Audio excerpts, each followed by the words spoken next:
Hi, everyone. I'm Anne Ricciuti. I'm Deputy Director for Science at IES, and I'd like to welcome everybody to this session. So today we've got almost an hour just to talk about peer review, which is quite a luxury. We usually don't have that much time. So what I plan to do today is go over some basic overview of our procedures, our processes, talk about a couple of common myths that we often hear about our processes, talk about a few new things, and then leave some time for questions and discussion. So I did want to mention that this session is really targeted to applicants, that is not to reviewers, but to applicants and to people who really are not familiar with our procedures. So the first thing, first thing I'd like to do is acknowledge the oddity of this particular situation. Having to record and actually pre-record these sessions, I know is unusual for many of us, although we're getting more used to it than we used to be. Today we're actually in late December, and I hope that things in terms of our national COVID situation will be a lot better than a month from now than it is today. So I'm going to do my best to provide this information and then have some of the live interaction in January when we're actually meeting together. So the first thing I'd like to do is just briefly give you a sense of the structure of IES in order to provide a sense of where peer review sits within the organization. We are different from a number of organizations in the way that we are structured, so I just wanted to provide that background. We are led by a director who is presidentially appointed and confirmed by the Senate. Currently, our director is Dr. Mark Schneider, as many of you know. Scientific peer review sits in the Office of Science, which is part of the Office of the Director. We are purposely situated in the Office of the Director, separate from the research centers that conduct the research, provide technical assistance, work with grantees and applicants, and produce the reports put out by IES. And that is so that we can have as objective a peer review process as possible. The standards and review staff, which are the staff within the Office of Science who oversee peer review, are involved in overseeing the peer review activities, but are not involved in the work with grantees and applicants, nor in funding decisions. The staff who are in the research centers work with grantees and applicants, provide technical assistance, make funding decisions, and are not involved in the peer review procedures. Now, that doesn't mean that we don't work together. We do work together. My team and the research center teams do work together. We strategize together on timing, on what our needs are, and we are increasing our input and our feedback loops between my team and the research centers under Mark's leadership. So it isn't that we don't ever talk. One other bit of information about our background is that the Education Sciences Reform Act, which is the legislation that established IES, requires that the director sets up a peer review system for research grants and also for reports that we either support or conduct. And those scientific peer review activities are subject to review and approval by our National Board for Education Sciences. So if we go back to this chart, you'll see that we have a national board. The board is required by ESRA, by our legislation. The board is largely advisory to IES, but does have approval authority over the peer review procedures and also the research priorities of the. So now to introduce our team. The Standards and Review team within the Office of Science is the team that's responsible for both report review and research grant review activities at IES. We are a very small team with very large responsibility. We currently have 6 members in addition to myself. And we recently within the last couple of years, added 2 new team members who you see among these 6, and we're very happy to have them. And we are currently actually trying to add a couple of members to the team. I did want to just mention to give you a sense of the activities and the volume of the work that the team handles, a sense of the report review activities. So we do handle the review of reports from all 4 of the research centers, although most come from the evaluation and the statistics center. The independence and objectivity of the processes are important to this work as they are to the research grant review work. And I did want to mention that the process is modeled on a journal article peer review process, but as many of you know, Mark's priority has really been to moving IES reports to shorter, more understandable products that are based on high quality science, but that are actually much more reader friendly and hopefully helpful to educators and policymakers. All right, now to get into what we're going to spend most of today on the research grant peer review. So our models are modeled on those of, our procedures are modeled on those of NIH and NSF, although we are much more similar to NIH than we are to NSF. Here, I just wanted to give you a sense of the activities. We're going to go into more detail as we get into the presentation. But essentially, the standards and review team is responsible for the many substantive activities that are involved in this work.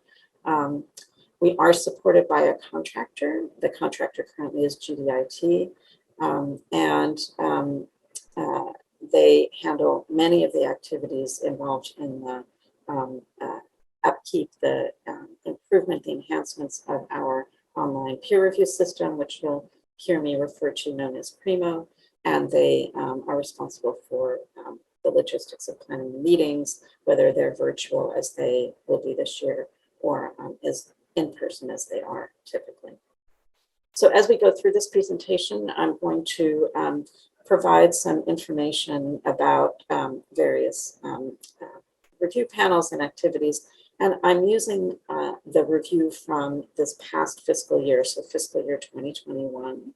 Which finished up this summer in my examples. So we are currently in the midst of our FY 2022 activities, peer review activities, but because FY 21 is my last completed year, I'm going to use that as an example. 22, this current year is also unusual for a number of reasons, including that the National Center for Special Education Research was unable to compete most of their competitions other than the Special American Rescue Plan competitions. So this is a highly unusual year currently, so I'm using last year to give you a sense of what is more typical for us. Okay, so I'm going to give you a sense of what our typical research grant cycle is over the course of a year for our major competitions. So we do have what we sometimes refer to as off-cycle or smaller, more unusual or unique competitions that happen within the course of a year. And those may have different time frames, different timelines, and much shorter turnaround times than our typical sort of big, regular education research competitions. So typically what happens is in the spring, the research centers will release the RFAs.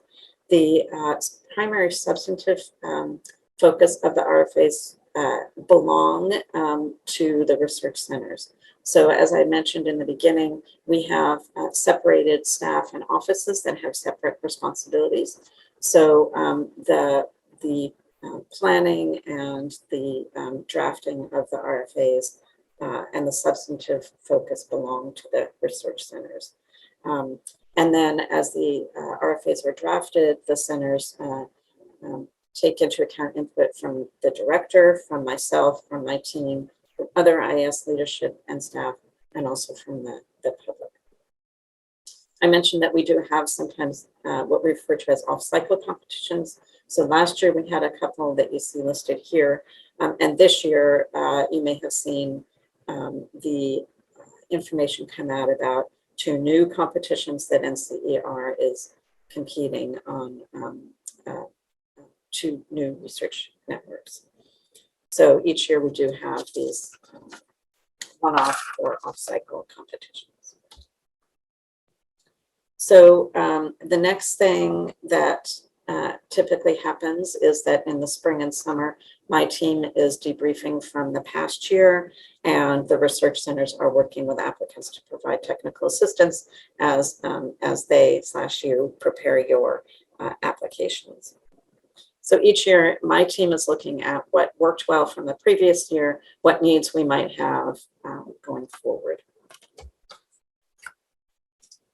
So the applications then come in typically for the major competitions. Usually the due dates are in the late summer or early fall. They come in through grants.gov and then are moved to Primo, which is our peer review system.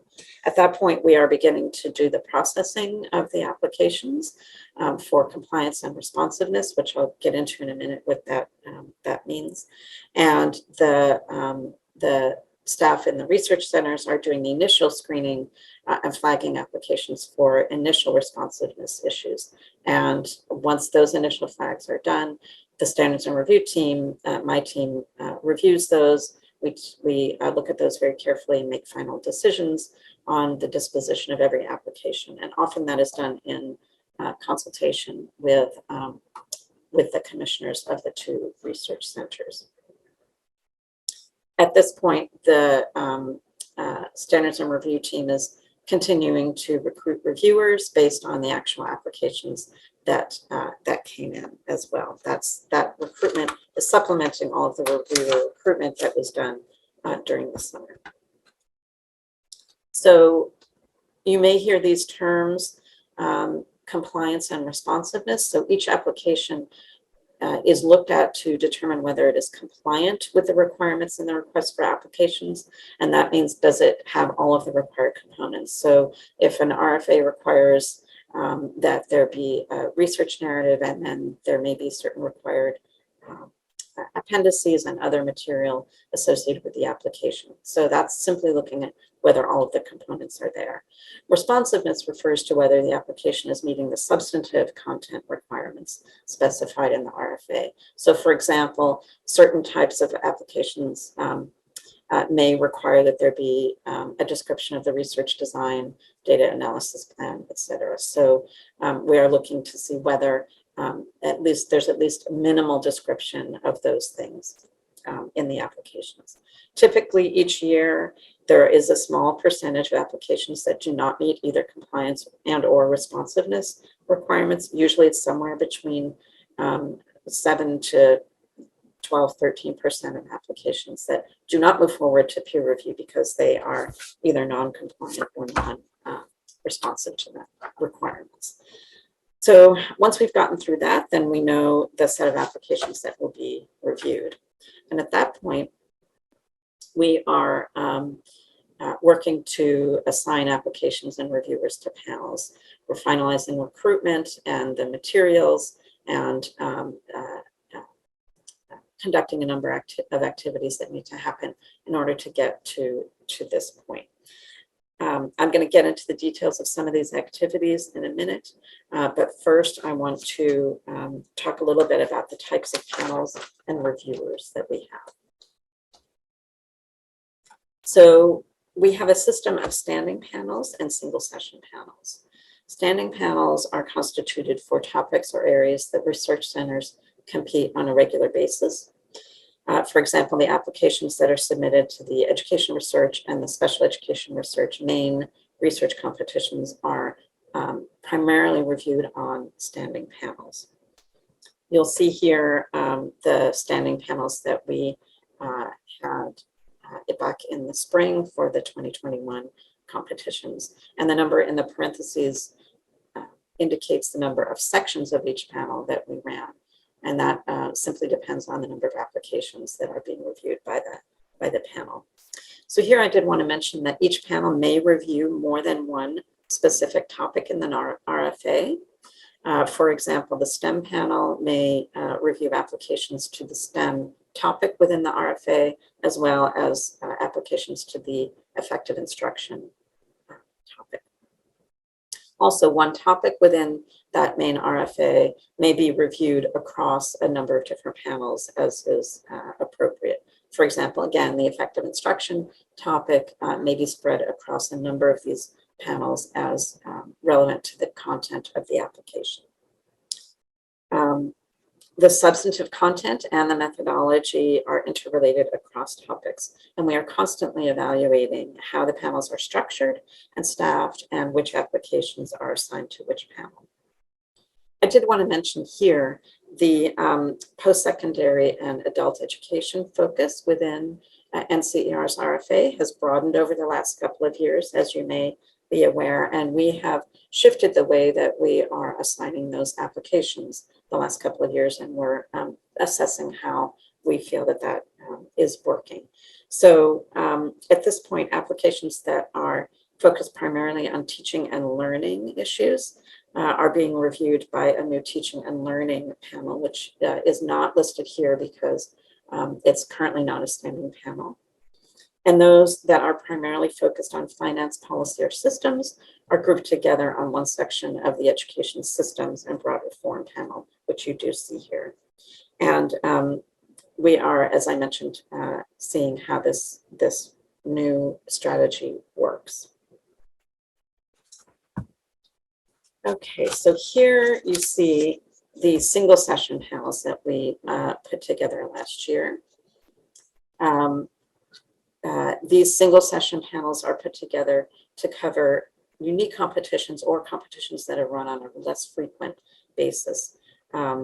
So one thing I wanted to mention here is that you'll see we've, over the course of a year, or even over the course, for example, in February, when we have the bulk of our review panels meeting, we have a lot of reviewers and a lot of applications being reviewed. And each one of these panels, for each one of these, we really stress the importance of confidentiality on the part of the reviewers, because as you see, we had close to 500 reviewers over this past year. So it's really important that folks don't carry conversations about their evaluations of these applications or anything about the applications outside of their panel review meetings, because we really do feel that that is the confidentiality is an important aspect of the process.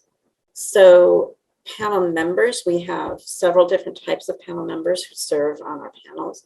Principal members are appointed for 5-year terms, and I approve all of those proposed members, as well as the director. So anybody is invited to serve as a principal panel member. Both I and the director have approved those. We also take into account the input from commissioners before we invite anybody to serve as a principal panel member. We also have rotating panel members who are appointed as full panel members for 1 or 2 review sessions in a particular fiscal year. They serve as I mentioned, as full panel members. It's a way for the reviewer to participate on a panel, try it out, see what they think, and for us also to try folks out, see how they fit on that particular panel prior to being invited as a principal panel member. We have ad hoc panel members, ad hoc reviewers. They are generally appointed to review between 2 and 4 applications, and they're invited because of the need for, either because of a need for very specific expertise or to supplement because we need more reviewers on a particular panel. They are not considered members of the panel. They serve only and participate in the panel meeting only for the small number of applications that they were asked to review. Here I wanted to mention that we are, we really have as a priority, have for several years, but even more so currently, to improve the diversity of the reviewers on our panels. And when we talk about diversity, we are talking about diversity in a number of areas, including racial ethnic diversity, gender, expertise, skill areas, settings. So some of you may have seen Mark Schneider's blog. At this point, it would have been a couple of months ago around these issues. And we're really also trying to improve the diversity in the settings that people reviewers are coming from. So for example, LEAs and SEAs and other settings other than academia, although of course experts from academia are very important to us as well. A couple of other things, we use many avenues to identify highly qualified individuals who have the expertise needed to evaluate our applications based on the review criteria and the RFAs. And these sources include editorial boards of research journals, literature searches, IES grantees, IES report reviewers, recommendations from all kinds of individuals, including current and past reviewers, research center staff, commissioners, the public, other Department of Education offices, and many, many sources. The main consideration, the primary consideration is ability for principal panel members, actually any panel member, but particularly for potential principal members, is their ability to bring their expertise to bear to make considered, objective, and reasoned judgments regarding the quality of the applications relative to the requirements of the RFAs. All right. So at this point, I'm going to go back to our sort of walking through of the process of the chronologically of the process. So at this point, we've now figured out what applications we've got assigned to panels and to reviewers. And at this point, we release the abstracts and the personnel lists from the applications to the reviewers on the panels for them to look at to identify potential conflicts of interest. There are a number of areas in which we ask them to think about conflicts of interest, and that includes personal and professional relationships with the personnel on the application, with the institution from which the application is coming, and other things that might affect their objectivity, including theoretical disagreements and other types of things. So the reviewers will identify those in our system, and then the standards and review team will look at those, and will often ask follow-up questions, and we'll make a final determination on those conflicts and whether we will consider them conflicts or whether we waive them. One thing to know is that no matter what my team thinks, if a reviewer declares that they cannot provide an unbiased review of an application, that is considered a conflict of interest. So no matter what, if a reviewer feels that they are not able to be unbiased, we do consider that a conflict of interest. Each reviewer is typically assigned between around 8 applications to review. So once those final decisions are made on conflicts of interest, the final decisions are made about what each reviewer is going to be assigned, and those are released to the reviewers. Each application is assigned between 2 and 4 primary reviewers with appropriate expertise. And those reviewers, the primary reviewers, are the ones who write narrative reviews and rate the initial application quality overall and on criteria listed in the RFA. I did want to mention here that the applications, we currently are trying to assign at least 3 reviewers to each application, although that does not always happen. Sometimes it is 2 reviewers. Each application is assigned appropriate content, and if relevant, statistical or methodological expertise. One thing we are always trying to balance is that the number of reviewers per application has implications for both the number of reviewers who we need and the size of the panels that we need. So more reviewers per application translates to more reviewers needed, and or more load on each reviewer. So there are trade-offs to all of these things. So we try to balance these things all together. So each RFA explains the criteria on which each application will be evaluated.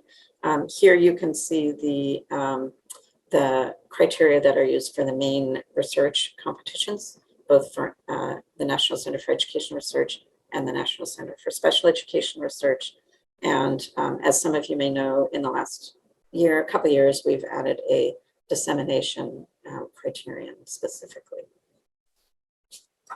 So reviewers rate each criterion on a scale of 7 to 1, with 7 reflecting excellent and 1 reflecting poor, and overall reflecting outstanding to poor. Here, the directionality on the scale of the system is reversed from the criterion score. So with the overall scores, the best, most positive score is between 1.0 and 1.5, and poor is from 4.1 to 5.0.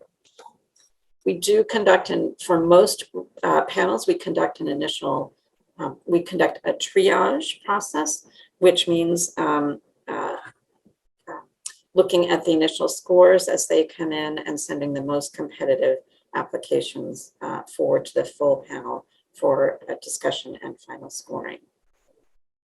That triage is based on the average overall scores from the primary reviewers.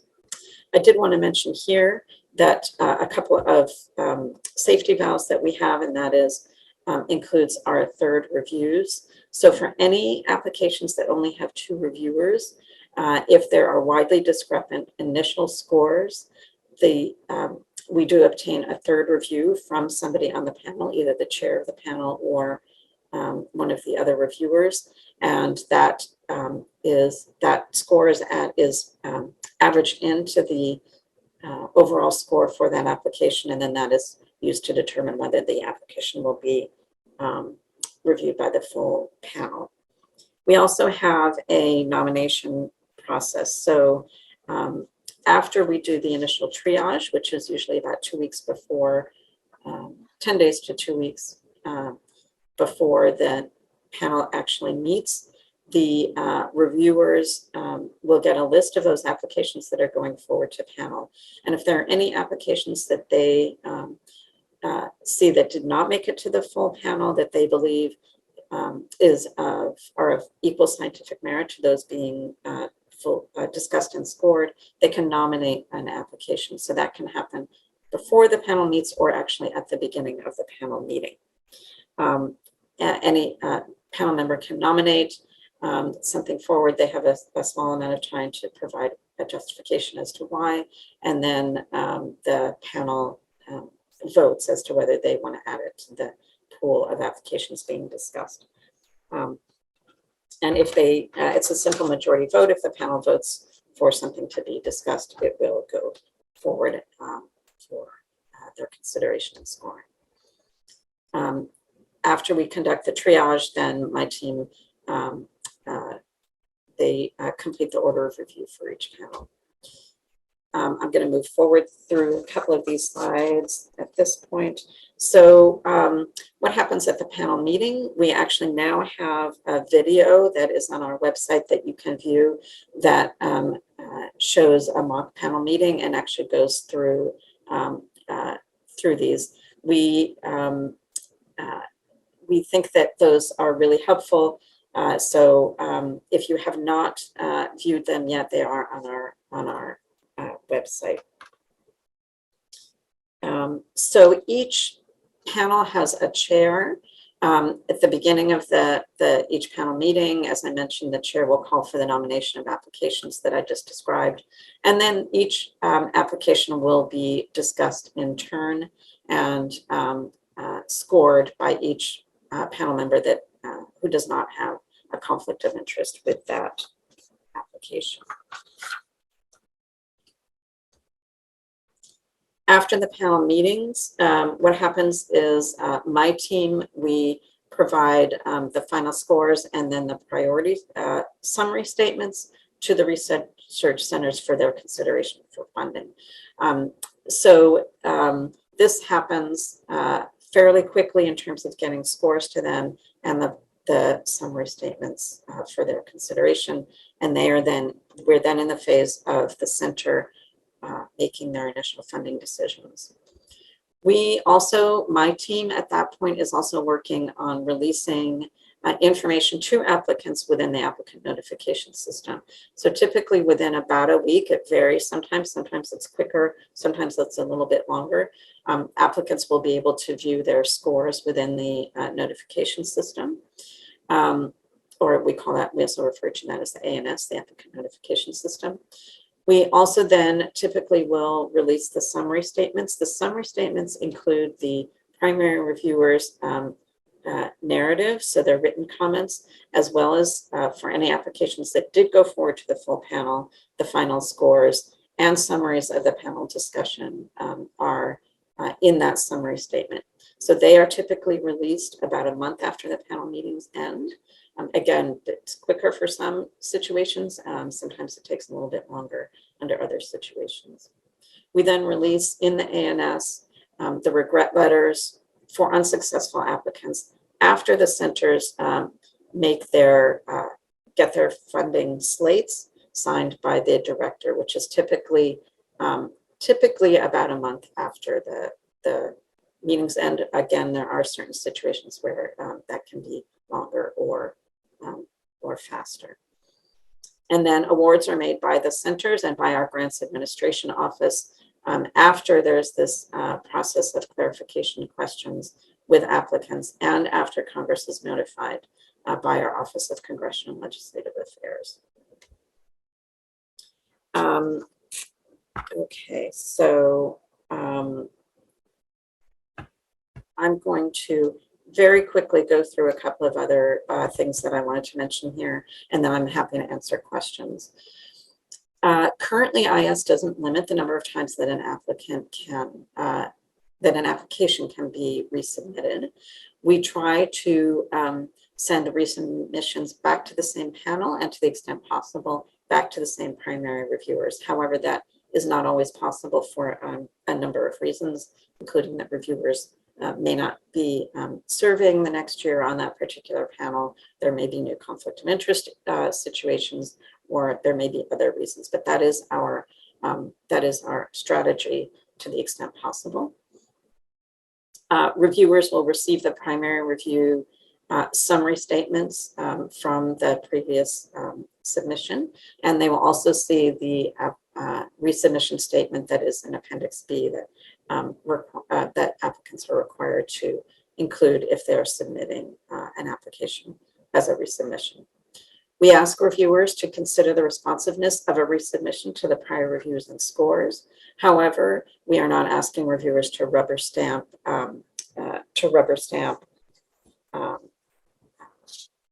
the application in terms of the previous comments. We do ask them to really seriously consider if there are new issues that come up, how important they are relative to the application itself. And we know that sometimes revisions will introduce new issues that maybe weren't there in the first round. So we want this to be a reasonable process for everybody, but these are experts, and we are asking them to bring their judgment to the evaluation of the resubmission. Very quickly, I'm going to give you some information about the distribution and funding rates for resubmissions relative to first submissions. For NCER's main research competition, again, sometimes we call it the 305A competition, you can see here the distribution of applications by submission status. So in all years, the majority of submissions were first-time submissions. And then, of course, the next largest category was first resubmissions, between 22 and 32% each year. And then second resubmissions, a smaller percentage, and so on. For the last 5 years, we've got here listed the funding rate for the funding rate for applications to that same competition based on overall, and then based on whether they were first submissions or resubmissions. And you can see that overall, the percentage of applications funded by NCER for this main education research competition was between 12 and 15%. You can also see that in all years, 10% or fewer of the first-time submissions were funded, and in general, higher percentages of resubmissions were funded. Now, keep in mind here that the number of applications for the second resubmission and later really are small, so these percentages really are misleading. But relative to the first submission, it's the first resubmission and second are, as you can see, higher percentages are funded. And then for the Special Education Research Center, for their main 324A competition, you can see a very similar pattern. The majority of submissions were first-time submissions. Next largest category was first resubmissions, and so on, and a similar pattern of funding rates. So overall, for the for NICSR, the percentage of applications funded has been around 14 to 16%, so very similar to NCER, with the exception of last year, FY21, when because of funding availability limitations, NICSR was only able to fund 8% of their applications. And you can see that in addition, less than 10% of the first-time submissions were funded, and the resubmissions were funded at a higher rate. And again, please keep in mind that the third and later resubmissions, even second and later, really are a small number. Very quickly, I'm going to just mention that we have, in consultation with the director and with the commissioner of the Special Education Research Center and the staff in that center, we have been trying some new things about how we are reviewing the special education applications, that is applications to the main 324A competition. So for a number of years, the strategy was that applications focused on students with or at risk for high incidence disabilities in a number of areas were reviewed with on the substantive standing panels, along with applications to the NCER competition in the same areas. And the reason was to bring together expertise in the substantive areas where many of the issues and student populations overlap, to strengthen the consideration of both NCER and NICSR applications. And applications focused on students with or at risk for low incidence disabilities or in areas, substantive or methodological areas that were unique to special education research were assigned to the special education panel. And that panel was typically divided into two sections, each of which reviewed a similar broad range of topics and disability categories, which ended up resulting in a small number of reviewers on each section of that panel with expertise in each area. And as you saw, although funding rates for NICSR have been similar to those for NCER through the years, there have been some concerns about whether this strategy worked well for NICSR applications in all topic areas and whether the special education panel was optimally structured. The challenge in both cases was having enough reviewers who had the right kind of expertise in the relevant disability, content, or methodological area.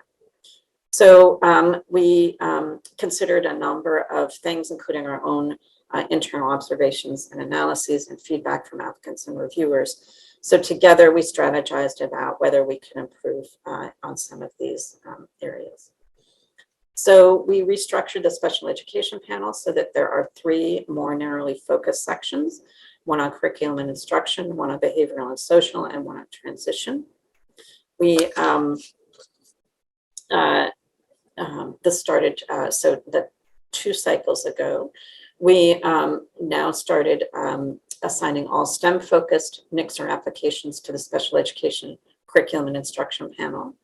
For other topic areas, we are continuing to assign NICSR applications focused on students with or at risk for high incidence disabilities to the substantive standing panels. But we have a new strategy of grouping them together on one section of the relevant panel. For other areas, we have a better balance between special education applications and reviewers, between NICSR and NCER. And so for those other areas, we are continuing to assign them the way we had. We've tried these strategies for 20 and 21, and we're in the process of assessing how well we think they worked, whether we'll continue in them. This year, as I mentioned, FY22 is very unusual. NICSR is only competing the American Rescue Plan funded special education competition. So we're going to assess our general strategy further after this year. So at this point, I'm going to wrap up, and I want to mention that our procedures and our videos that I mentioned are available on our website. You see here, you can also see lists of our panel members on our website as well. And you see here my information. And at this point, I'm very excited to move into some question and answer period. All right, so I'm going to go ahead. Hi, everyone. I'm Anne, live and in person, as opposed to pre-recorded. So I just want to say thank you for watching and for joining, and I'm happy to answer any questions that that you have. I have with me Lisa Bridges from my team, who you may know and whose name you have seen on the slide from earlier. So I think what I have a couple of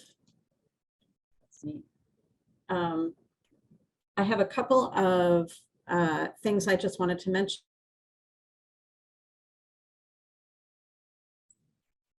Okay, then I'm happy to open up for questions, and we're happy to take the.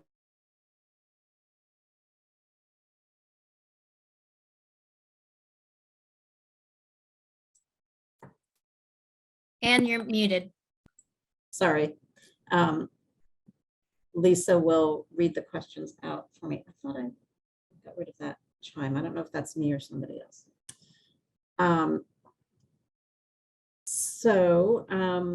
A couple of things I wanted to mention. One thing I realized, and first of all, again, how odd this whole setup is. It's very odd. I don't know, any of you who are presenters and watching yourself, it's a very odd experience. So I did, one good thing though is I did realize in watching the video, unless it was at the very end that I did not rewatch again, I did not mention that we do have an online portal on Primo where people can, if you're interested in being a reviewer, you can express your interest and put your information in there. I do not know how I managed to miss that and didn't put the information on one of the slides, but I will provide that information for you. I will figure out the best way to make it available in the information from the meeting. So I apologize for that. So the other thing I wanted to mention is that in line with the theme of the conference, I wanted to mention a couple of other things related to our efforts to increase the diversity of our peer reviewers. I don't know how many of you attended Liz Albro or Joan McLaughlin's commissioners talks, but they talked about a number of efforts that the three offices, their two centers and our office, are involved in, and I just wanted to mention those again for those of you who didn't hear it. So the two centers and our team are, we have a small work group that is working on these issues, has been for, I can't remember, maybe the last year. We've been strategizing together, figuring out plans for needs and plans for moving forward. We are also participating with the two research centers in the listening sessions that both commissioners mentioned that we are doing in conjunction with the various White House initiatives. So far, there have been a number of listening sessions related to HBCUs, to hearing from Black voices, from Hispanic voices, American, Asian, and Pacific Islander voices, and Native American voices. That session will be coming up. And then we are also, Joan mentioned that NICSR is working on ways to get input from individuals with disabilities as well. So we, those are our efforts that we are involved with together. And then my team is also pursuing a number of different activities. Danielle Roberts, who is a member of the team, is the point person for this on our team and is our representative to the small work group. We are pursuing work with, we've met with SRCD. We are connected into they have a diversity peer reviewer database that they make available to agencies, and we have access to that. And we have plans to connect with some of the caucuses and a number of different activities that we're involved in. We also are looking into what kind of implicit bias or other kind of training that we could provide to reviewers. We understand that NIH has a module that they have reviewers view, a video module. And so we are currently working on figuring out either a way that we can make our own training or take advantage of some resources that are already out there. So that is work that's in process. So with that, I'm going to open it up for any kinds of questions. So if you have raised hands, either in the Zoom or if you want to put questions in the chat.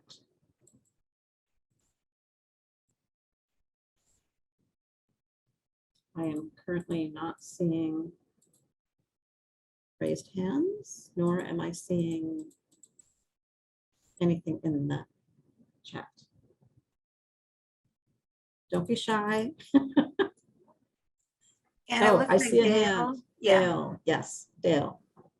Hello, and nice to see you. Nice to see you. And wish we were in person. So, Yes. so just as a confirmation, then what I'm hearing from kind of in this panel, but other ones as well, is that we don't know whether or not it's unclear as to whether or not NICSR will be having a regular competition this year, or is more known about that.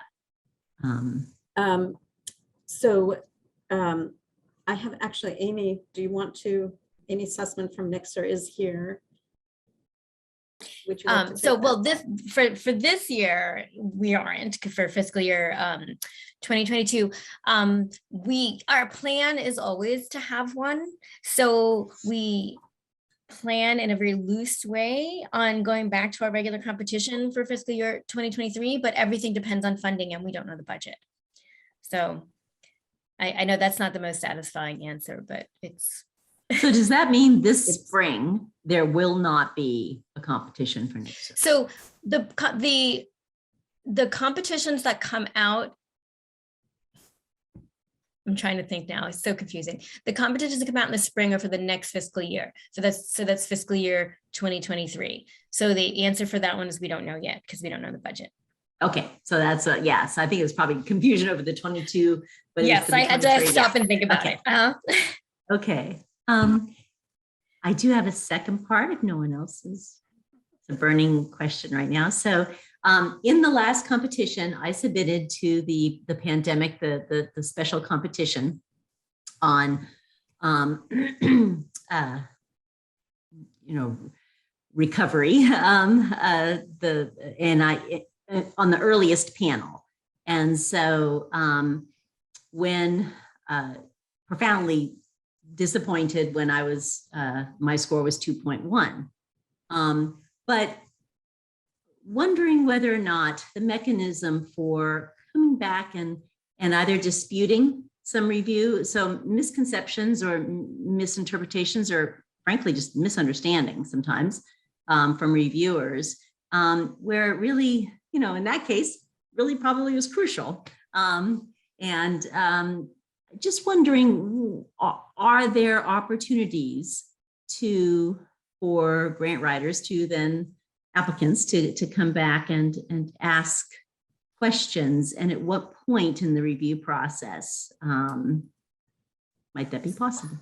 So, yes, at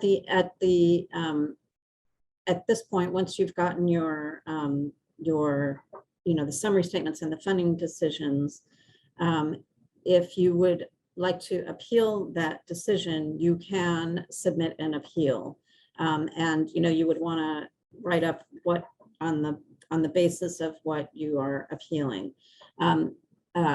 I will tell you that our procedures are such that, and that will come in, and I will look at it, very carefully and take into consideration everything that both, I look at the reviews very carefully. I look at what an applicant says in terms of their concerns. Our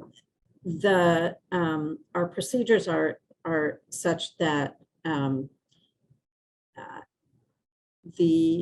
it's really in the case of something that went procedurally wrong, that what would be considered a re-review can happen which would be a review of the same application at the next time that competition is reviewed. So with competitions that are, one-offs that may or may not be competed again, and I don't know if Amy wants to speak to that, but with the American Rescue Plan competitions, that is also something that is not known. It depends on how many awards are made and how much money is still available, whether or not that might be recompeted. So there is that opportunity, and please, anytime that you think that there's something wrong, we want to know about it. But a re-review that would happen as a result of something going wrong in the process would be of that same application, not of an application that was revised on the basis of reviewer comments. So that's the sort of situation with official appeals of the review process. Then, of course, as you know, being an experienced applicant, you can always talk with the program officers about strategies if you're going to submit an application and all that kind of stuff. Does that help? Yeah, thank you. And yes, and I think in that process, knowing where one might reach out if there isn't a possibility to make a clarification, for instance, before when it was still pending. And so I did think at that point I should reach out when it was still, the decision was still pending, thinking maybe they'll go over 2.0. I don't know, here, but because it was a special competition. But anyway, helpful to know, and thank you. Great. Okay, do we have any other questions? Any questions in the chat, Lisa? Yeah, Ann Larson just asked, when would you suggest to sign up as a potential reviewer? Is having an early career award enough, or wait until additional IES grants have been received? So I would say it's never too early to express interest. So if you are interested, go ahead and put your information. Again, I cannot believe I forgot to put that information up there, but we will get that out. Danielle actually put the recruitment portal link into the chat. Excellent, excellent. So yes, so it's never too early to express interest, and we are increasing the number of early career investigators that we are including in our review panels for a number of reasons. So I would say if you're interested, go ahead and express interest, and then we'll go from there. And also just because somebody expressed interest and is not asked to serve as a reviewer does not mean that we wouldn't be interested in you. It may just be that that particular time is not when we need the kind of expertise that that you've got. So it's just always also a matter of the match between our current needs and the expertise. Yeah, I just want to add a little bit that, so when you put your information into our portal, or we put your information into our portal, because we're constantly looking for people. It's for general interest. And so you're putting in letting us know you're interested, you're giving us your description of your areas of expertise. And so it's a searchable portal for us, so that when we have a need for particular expertise, we can search our database for people who have that. So yeah, if you're not asked the year you put in, you might be asked the following year, or you might be asked for a report review sometimes. There are all kinds of possibilities. That's helpful, thanks. And I have another question to go off of Dale's first question. I'm just unclear about this and recognize that the budget is uncertain still, but wondering if it's known whether if there is enough to run competitions, if those competitions will be COVID specific again, or if it will be an open competition, or if that still is not decided either. You Does know, that make I can sense? take this if. Yes, please. So there are two different pots of money. So our usual funding stream for funding grants, that's what we didn't have enough money after, doing the continuation funds for existing grants. And the other funding stream was the American Rescue Plan, which was specific to COVID. So they're completely two different decisions. So it depends on, one of them depends on the budget we get for our regular granting funds, and the other one depends on what we fund this year and how much is left over after that, and whether we have enough for another competition. Does that help? That does. Thank you very much, Amy. You're welcome. Okay, any other questions in the chat, Lisa? Well, I am actually responding in the chat, but Allison Billman was asking about the, just for clarification, so you keep a running file cabinet of those of us who are interested, and do we need to keep our expertise up to date? So I was going to say yes, and it can be helpful, especially if you are adding to or changing your areas of focus, expertise, to update your information.